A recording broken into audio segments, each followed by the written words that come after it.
Good morning everyone. कसे आहात सर्व? मजेत ना? तर आजची सकाळ, आज सकाळी चहा नाश्ता वगैरे झाला.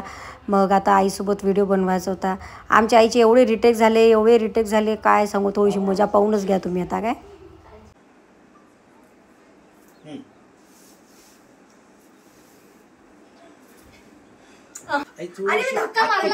की पहिले पहा.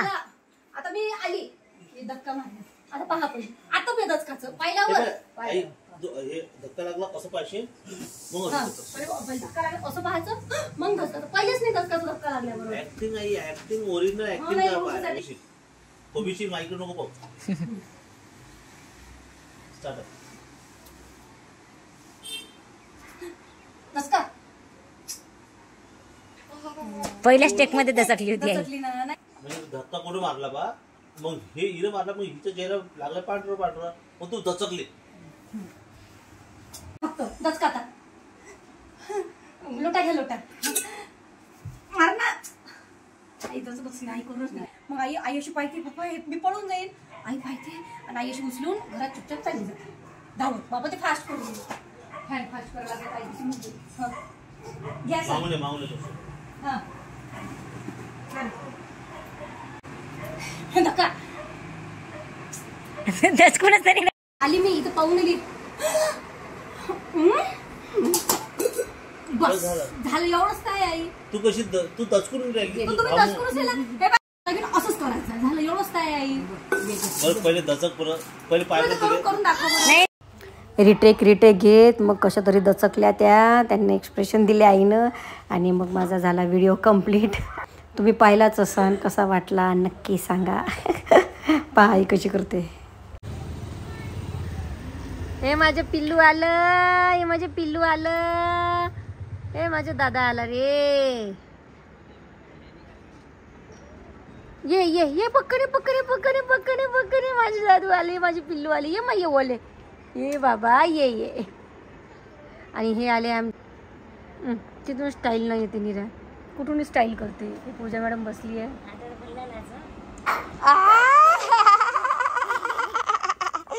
आज माझं बाळ रडलं नाही म्हणते कुंदमाईची तर जाताना. अरे बापरे पावडर लावून दिलं का मग कुंदमाईनं. कुंदमाई पाहू दे मला पावडर कसं लावलं कुंदमाईनं. अरे बापले हे ड्रेस कोणा घेतला पाहू दे. ड्रेस आमचे बाबा आले बाजारातून. एवढं वय झालं त्यांचं तरीही ते कामं करतात.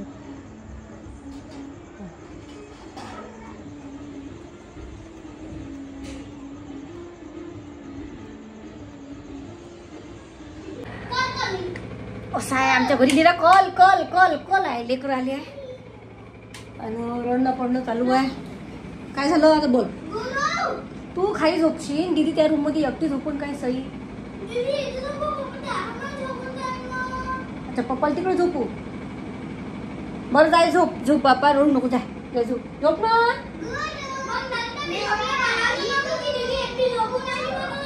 नाही बोलत. जाय झोप. जा ना आता. रडू नको. हे बाय रडू नको. जाय झोप. जाय बिट्टू. झालं ना जेवण. चलो जा झोपा. चल. अरे डेंजर बाबा मी नव्हती बेशी. चला असो. आत्ता मी केला स्वयंपाक. आज वेळ झाला कारण खाली सिलेंडर गेलं तर पहिले खालचा स्वयंपाक झाला वर. आमच्या सुनेली का आता काय केलं स्वयंपाकात. चला मी केली उडदाची डाळ काळी. माझी फेवरेट आहे. खूप आवडते. मस्त केली. आहा छान अदरकच्ची डाळ केली. इकडे दूध होऊन राहिलं. इकडे भात होऊन राहिला. इकडे पोळ्या आहे. मस्त आता जेवण करू आम्ही. नंतर भांडे नेऊन ठेवून बाहेर भांडेवालीसाठी. तर असं आहे आता 22 तारखेला जायला लागते पुण्याला. आम्ही चाललो पुणा. आणि तिथे होणाऱ्या मोठा अवॉर्ड फंक्शन, मोठं मीटअप, मोठं गेट टुगेदर. सगळे फेमस क्रिएटर येणार आहे तिथे. मिलियनने ज्यांचे फॉलोअर्स आहे, करोडोने ज्यांचे व्ह्यूज आहे असे लोक तिथे येणार आहे. आणि आम्ही सगळे भेटणार आहोत. आता पाहू तिथं कोण भेटणार आहे कोण नाही. तिथं तसं आता डॉली येणार आहे. डॉली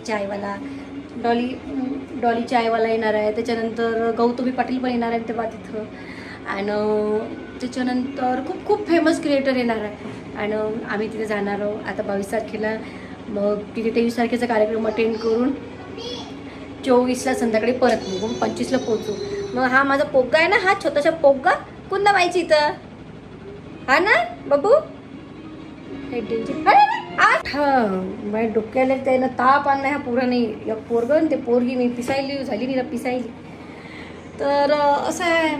तर ब्लॉग काय करा, रोज काय करा, काय इंटरेस्टिंग दाखवा. म्हणजे सकाळ स्वयंपाक, दुपार स्वयंपाक, संध्याकाळी स्वयंपाक, त्याच्यात कसं तरी वेळ भेटते तर व्हिडिओ बनवतो. त्याच्यानंतर एक हाती दुखते बाई, व्हिडिओ बनवतो.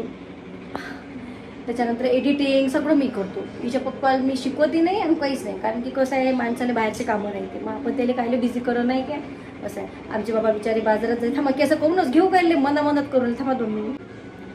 चला आता तुमच्याशी बोलून राहिली तर पापड भाजूनच घेतो ना. आहे ना आपले तर पापड. आता पापडावरून मला आठवलं, मी बम पापड लाटले लग्नाच्या वेळी, बम पापड लाटले. मी माझी मैत्रिणी का हाडुकली स्वाती, बम पापड लाटले खतरनाक. 8-8 किलो भुसटा केला की चाललं दोघे जणी. आणि पावसाळ्यात माहिती आहे का आम्ही कसे पापड लाटू. पावसाळ्यात आहे की नाही, पावसाळ्यात माहिती आहे का 2 असे डबे ठेवायचे आपले, जर्मनचे डबे राहते की नाही, हे असे त्याच्यावर खाली स्टोव ठेवायचा, त्याच्यावर पडडी ठेवायची, मग त्याच्यावर पापड लाटून शेकायची. तर असे मी पापड लाटले, भली मजा यायचं आहे, लय मजा यायचं आहे. मैत्रिणीचे दिवस आठवते, बाकी कोणतेच दिवस आठवत नाही मला खायचे. म्हणजे सांगायचा उद्देश असा आहे, चांगल्या गोष्टी आयुष्यातल्या आठवायच्या, चांगल्या गोष्टी आठवायच्या. किती चांगलं आयुष्य आहे, किती छान आहे आयुष्य. तुम्ही लोक म्हणजे खरंच ना इतकं सुंदर आयुष्य आहे. मला माहीत नव्हतं एवढं चांगलं आयुष्य असते म्हणून. माझ्या नवऱ्यानं मला पूर्ण आयुष्य चांगलं दाखवलं. आता जेही काही आहे ते त्याच्यासाठीच आहे. आता तर असं आहे, जे होते ते चांगल्यासाठी होते असते म्हणते. आणि सगळ्यांना पॉझिटिव्ह राहायचं आयुष्यात. मग लोक म्हणते तू हसत राहतो खेळत राहतो, मग काही लढू काही नाही. तुम्हीच पण सांगा लढून काय भेटते. लढली आता नाही लढू पण कोणाला लढवती नाही. असं आहे. खूप हसायचं, खूप एन्जॉय करायची लाईफ आपल्या नवऱ्यासोबत, आपल्या फॅमिलीसोबत. नाही जे आवडते ते करायचं मस्त. मी तर कधी आयुष्यात विचार नव्हता केला की असं काही होईन बाबू. ते अशा फील्डमध्ये आमच्या इकडे चालत नव्हतं, म्हणजे माझ्या घरी नव्हतं चालत म्हणा. नाचणं, उडणं, हसणं. तसं मी कमी कर हसणं उडणं म्हणजे तसं आपण करतच नाही. एवढं महिला त्याच्या बाहेर जातच नाही, पण कधी कधी वाटते ना आता डीजे वाजला तर नाचूनच घ्या थोडासा. तर आवडे नाही माझ्या आमच्या नातेवाईकांनी नाही आवडलं. पण आता मला त्याच गोष्टीची आवड होती. मला ते हे कधी म्हणजे ज्या गोष्टीची आवड आहे त्या गोष्टीत मी एवढं करीन मला कधीच वाटलं नव्हतं. मी साईबाबाला नेहमी म्हणत जा की बाबा मला मी खाली हात आहे, तर तुझ्या दारात कोणी येईन तर बा माझ्यासारखं खाली हात कोणाला ठेवू नको. पण मला माहीत नव्हतं माझ्यासाठी एवढी चांगली प्लॅनिंग करून ठेवली आहे. पण त्याला विश्वास ठेवा. आता माझा पॉडकास्ट येणार आहे, अजून एक छान इंटरव्ह्यू आहे. त्याच्यामध्ये अशा गोष्टी मांडणार आहे ज्या मी जोश टॉकवर नाही सांगितलं. जोश टॉकचं लय डेंजर म्हणजे काय. या इकडे. हां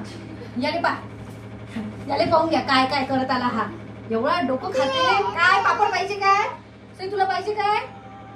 हा का पाहिजे मग बोलतच नाही बिचारी. हा बोल बरं. हा पापड देऊ हे देऊ ते नाही कच्चा आहे तो. पोट दुखते दादा आले गणित. अरे पोट दुखते बाबू. घे खाऊन पाहिजे. तर असं आहे. काय म्हणत होती झालं डिस्कनेक्ट. कधीतरी काहीतरी चांगलं सांगायला जातो बरं डेकोरेट डिस्कनेक्ट करून टाकतो. बरं जाऊ द्या. असो तर आजच्या ब्लॉगमध्ये एवढंच. खूप काही बोलणार होती मी पण आता डिस्कनेक्ट झाली माझी लिंक, तर मी आता नाही बोलत. पण हां माझ्या लाईफबद्दलच काही डिस्कस करते. हां पॉडकास्टबद्दल. तर इंटरव्ह्यू होणार आहे. त्या इंटरव्ह्यूमध्ये मी ज्या गोष्टी जोश टॉकवर नाही सांगू शकली. लग्नानंतरही खूप स्ट्रगल झाली, फायनान्शियल खूप झाली. पण माझा नवरा खूप चांगला असल्यामुळे मी सगळं काही पॉझिटिव्ह होत गेलं आयुष्यात. म्हणजे मेन म्हणजे माझा नवरा खूप पॉझिटिव्ह आहे. काही मी एवढी निगेटिव्ह होती काही झालं किंवा म्हणजे असं होतं की आपल्या आयुष्यात काही चांगलं होणंच नाही आहे. पण माझ्या नवऱ्यानं मला पॉझिटिव्ह केलं. त्यांच्याच प्रेरणेमुळे मी आज इथपर्यंत आहे.